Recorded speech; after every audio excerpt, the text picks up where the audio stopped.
If you started out the day short, you were smiling. If you're still short, you're crying.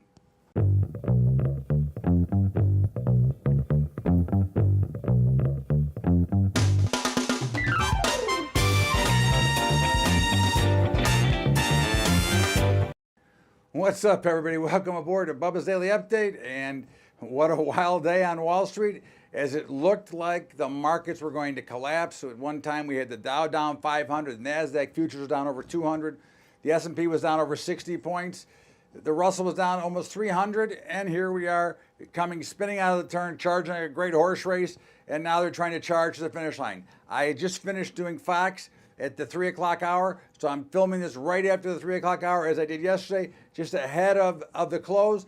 And what do you look for here? Well, again, the first thing I would say to you is simple. Okay, that was a great short covering rally. It wasn't a surprise. If you take a look at the charts, the S&P, the NASDAQ, and the Russell all went to double bottoms. So it is no surprise that they bounced. Now, where they go from here, I would not be surprised to see them close higher on the day. Okay, and I wouldn't be surprised to see them fall apart. I would lean more likely they're going to close higher in the day since they've made it back this far. That does not alleviate that we think they're going much lower, and you saw an example of that. But remember, we've been down 4 days in a row. You saw the big sell-off right to a support level, pow, you got a rally. And of course, what happens when the shorts get caught? They're like a bunch of rats crawling over each other. They keep paying up and paying up. And I think that's really more what you saw today. That was nothing more than that. The market conditions have not changed.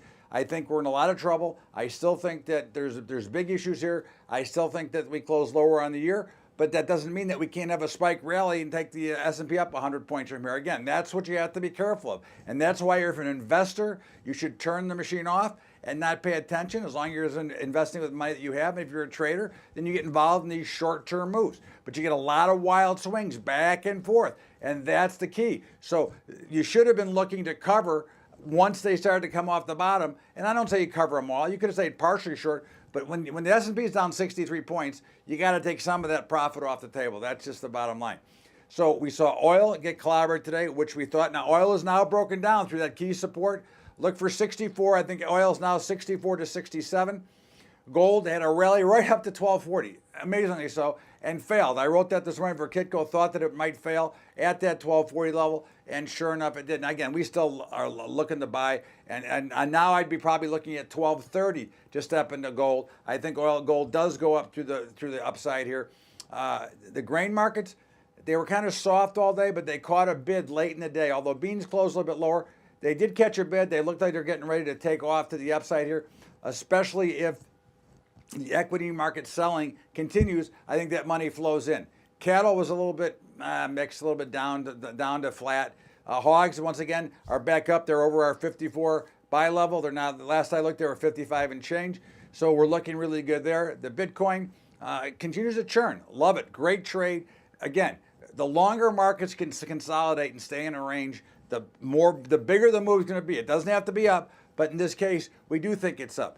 Bonds were soaring this morning. The flight to quality sold off late in the day, still up on the day, but gave up about a full point from their actual highs.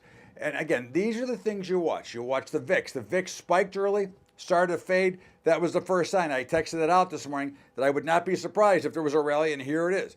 So when you're looking at markets, okay, you got to feel the market. You got to pretend like this is a game. You want to look at it like you're playing a poker game.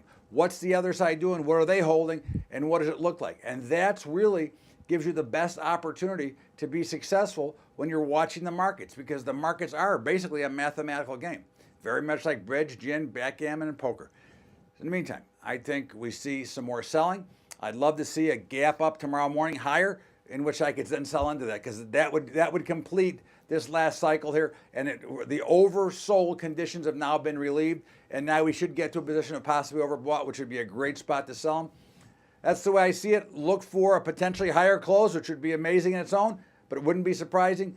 This is Todd Bubba Horwitz. This is Bubba's Daily Update. Remember, if you want a copy of that webinar I did on hedging on Saturday, I'll be happy to email it to you. Just send me an email at bubba@bubbatrading.com. And if you'd like to help us with our high school investing program, and I hope you do, you can go to Patreon, patreon.com/Bubba Trading. That's patreon.com/Bubba Trading. And of course, the Bubba Show, 4 to 5 live at LibertyTalk.fm, 4 to 5 Eastern. Have a great day, everybody. Thanks so much. This is Bubba's Daily Update. We'll see you tomorrow.